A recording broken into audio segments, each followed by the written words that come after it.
Sabe o que me impressiona? Como a União Europeia se adicana ao povo da Europa. Absolutely. They are against European. Com certeza. Eles são contra os cidadãos europeus, e especialmente contra os cidadãos dos Estados-nação. Bruxelas é contra o italiano médio que vai ao mercado e compra seus produtos absolutamente excelentes todos os dias. É isso. Eles são contra as pessoas que vivem em pequenas vilas, agricultura autossustentável, esse tipo de coisa. É uma construção artificial absolutamente fracassada, que agora está implodindo em câmera lenta, mas ainda vai levar muito tempo para colapsar totalmente. Há muitas discussões sobre saídas ao estilo Brexit da União Europeia, algo que eu diria pode acontecer em massa nos próximos 4 ou 5 anos, certamente. Mas o problema mais importante do ponto de vista da vida cotidiana é que essa implosão vem acompanhada de mais impostos em todos os lugares, do desaparecimento crescente dos serviços públicos e da maior concentração de riqueza.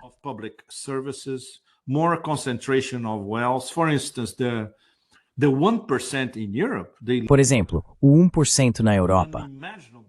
Eles deixam uma riqueza inimaginável para todo o sul global, na verdade. Quando você dirige, é impressionante. Cruzamos Chianti e Val d'Orsi a caminho de Montalcino, que é o santo grau do vinho, claro.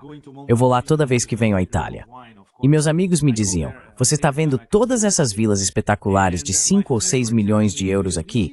Elas não pertencem mais a italianos. Pertencem a anglo-americanos, especialmente britânicos e americanos, pessoas que trabalham em mercados financeiros, fundos de investimento, fundos de hedge. E foi fascinante. Estávamos almoçando maravilhosamente em Montalcino, bebendo o melhor Brunello, e eu prestava atenção na conversa da mesa ao lado. Adivinha o que estava acontecendo?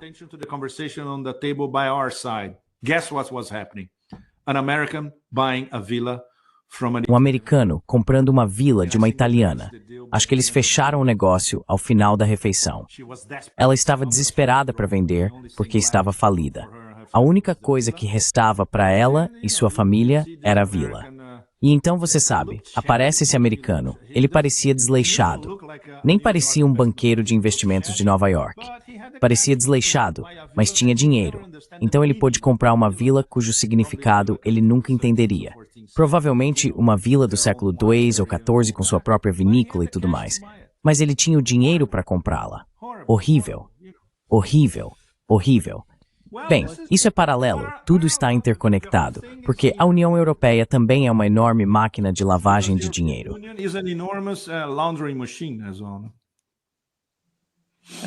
É trágico, Pepe. Trágico. É trágico. É, porque quando você fala sobre o G5 e a Europa não fazer parte disso, e com o caso da Ucrânia, eles estão insistindo nesse fracasso na Ucrânia. E sabe, não sei se estão colocando todos os ovos em uma única cesta, a cesta dos SOS. Desde o início, sim, eles não viram nenhuma alternativa para o futuro deles. Esse é o problema. Não sei por quanto tempo ainda podem continuar com esse tipo de conceito.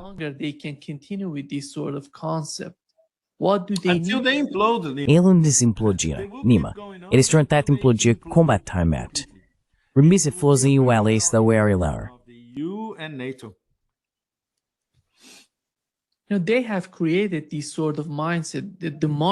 Eles criaram esse tipo de mentalidade no mercado, de que é preciso ter concorrentes para que ele seja viável. Mas quando se trata de política, estão indo na direção oposta. É tudo ideológico. Eles estão perseguindo essa ideia de que não há alternativa a isso. Não sei. Na minha opinião, o maior parceiro para os europeus seria a Rússia. Ninguém como a Rússia pode ser um verdadeiro amigo da Europa, mas eles não vêm dessa forma. Eles veem os Estados Unidos nessa posição. Os Estados Unidos nem sequer pertencem àquela região. Eles estão se voltando para a China. Nesse novo documento, fica claro como os Estados Unidos estão focados na China e em sua ascensão. Não há lugar para os europeus na estratégia dos Estados Unidos.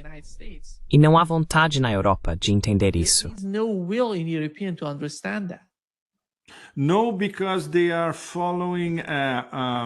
Não, porque eles estão seguindo um roteiro elaborado pelo que chamamos, é um termo muito imperfeito, de elites globalistas. Sem dúvida. Esses globalistas atlantistas, no sentido de um só mundo, um só governo, uma só máquina de repressão, não se importam com as identidades individuais na Europa. Eles só se importam com a máquina que vai implementar esse governo mundial em todo o Ocidente. Na verdade, em todo o Ocidente. É por isso que nunca houve um plano B. E, se formos mais fundo, em um nível filosófico, metafísico, ontológico e estratégico, é a única barreira séria contra a expansão dessa farsa globalista. Não é? Russia is a cohesive society, conservative in values, praises the Conservador em valores. Elogia a família tradicional. Nada de woke, e nunca será. É cristão ortodoxo, o que já é uma anátema em comparação com a Igreja Católica Romana. Acredita na religião, é profundamente religioso. Tudo isso vai contra a agenda globalista. Por isso, precisam destruir a Rússia para implementar essa agenda. E agora que veem que é impossível, não é de se admirar que estejam em pânico total. Já passou do pânico. É como quando o Titanic já estava lá embaixo. Não há para onde ir. Nunca houve. Nunca existiu um plano B. E continuam repetindo a mesma estupidez da medusa tóxica, que aliás deveria estar em uma pintura de Botticelli. Um neo-Botticelli a repintaria no Palácio e na Torre do Sol.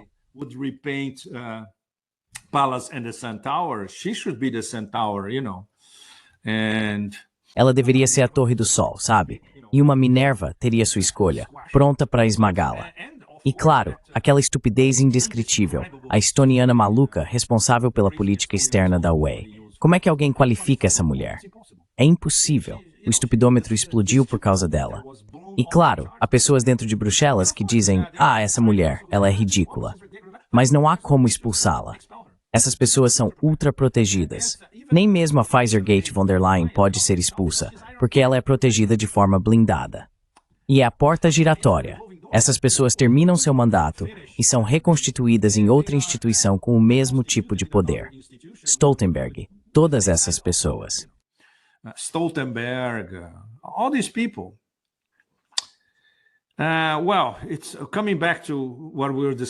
Bem, voltando ao que estávamos discutindo no começo, isso vai levar gerações para mudar. Espero que não mais do que uma ou duas, mas talvez leve até o fim do século. E isso depende das populações dos diferentes estados-nação da Europa. A Hungria pode estar dando o exemplo. A Eslováquia pode estar seguindo. Talvez a Áustria, de vez em quando. Mas a Itália é complicada, Nima, porque a Itália é uma neocolônia total da OTAN. Totalmente controlada pelos americanos e pelos globalistas. Então vai ser muito difícil. E os quinta-colunistas na Itália são extremamente poderosos. E continuarão sendo poderosos, desde Carlo de Benedetti, que orquestrou a destruição da Olivetti, até Mario Draghi, que aliás também tem uma mansão gigantesca na Toscana, como todos eles têm.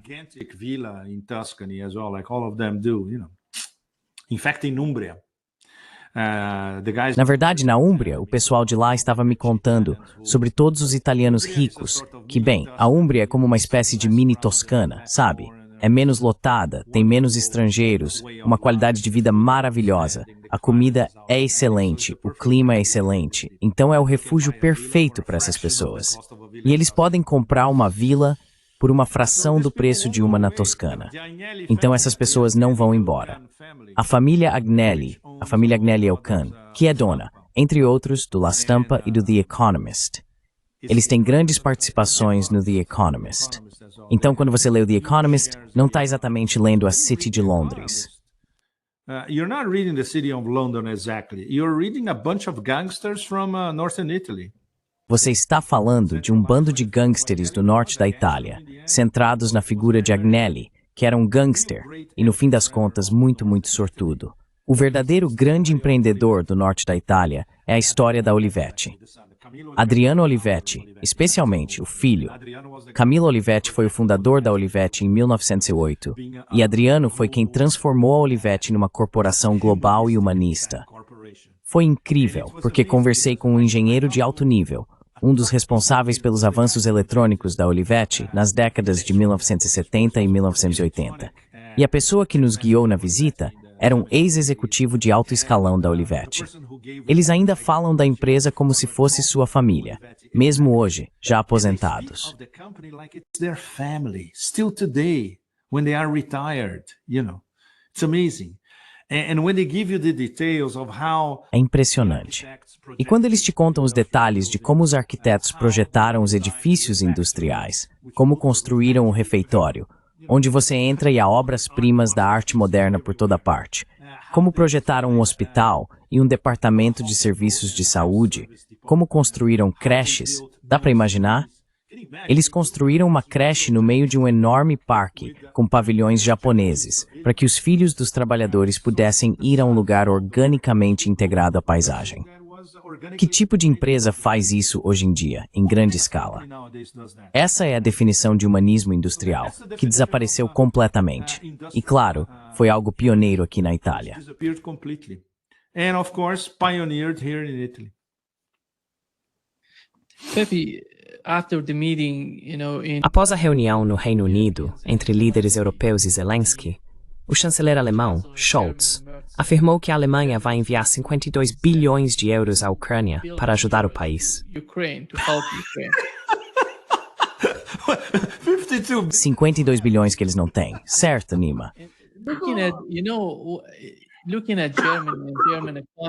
Sabe, olhando para a economia alemã hoje, e eu sou engenheiro, Pepe, eu olho para os números. Vejo o que está acontecendo com a economia da Alemanha e o quanto a energia russa era importante, crucial para ela. Eu diria que o melhor amigo que o povo alemão já teve neste planeta é a Rússia, porque foi ela que sustentou o tipo de economia de que os alemães desfrutaram por tanto tempo. E isso não é mais o caso. Agora eles estão dobrando a aposta na Ucrânia. Como você vê essa mudança de poder? Parece-me que a parte oriental da Europa, Eslováquia, Hungria, entende melhor o que está acontecendo com toda a situação europeia e o conflito com a Rússia.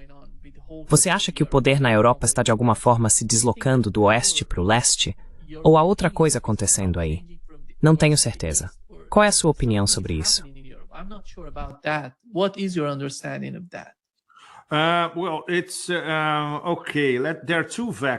Bem, tudo bem. Existem dois vetores. Digamos que um esteja indo em uma direção ao estilo do Brexit. Isso seria Hungria, Eslováquia e alguns outros. Mas também há um vetor tentando transferir poder dentro da UE, especialmente em direção a um núcleo centrado na Polônia. É uma história muito complicada, porque eles têm um complexo de inferioridade, um tremendo complexo de inferioridade, e ao mesmo tempo arrogância. Eles ainda acreditam que estão em seu próprio império do século XVII. E então, há os chihuahuas bálticos. O plano original para a nova OTAN, antes da SMO, e mesmo supondo que conseguiriam destruir a economia russa em 6 meses, o que era o plano original deles, era que a nova OTAN seria basicamente guiada pelo eixo Londres, Varsóvia, os chihuahuas bálticos e Kiev. Obviamente, esse plano desabou completamente. Agora, eles estão tentando incluir a Romênia nesse grupo. So they are trying to get Romania into this bunch. And at the same time, we have the anti-Brussels. Ao mesmo tempo, temos o grupo anti-Bruxelas, que pode se tornar muito mais forte. E estamos vendo a desintegração dos 3 membros mais importantes: Alemanha, França e Itália. A Itália, mais uma vez, depende dos italianos colocarem a casa em ordem, os italianos progressistas. É uma aposta arriscada. A França, o país, está totalmente quebrado. Sua taxa real de popularidade é ainda menor que 10%. Provavelmente em torno de 5%, se é que chega a 5%. Todo mundo odeia o cara, mas não conseguem se livrar dele porque um processo de impeachment na França é praticamente impossível. O sistema o impede, e os impostos estão nas alturas. As pessoas estão desesperadas porque não conseguem mais pagar suas contas. Mesmo homens e mulheres da classe média francesa não conseguem pagar suas contas. Todo mundo sabe que as coisas desandaram completamente com Le Petit Roi. Totally downhill with Le Petit Roi.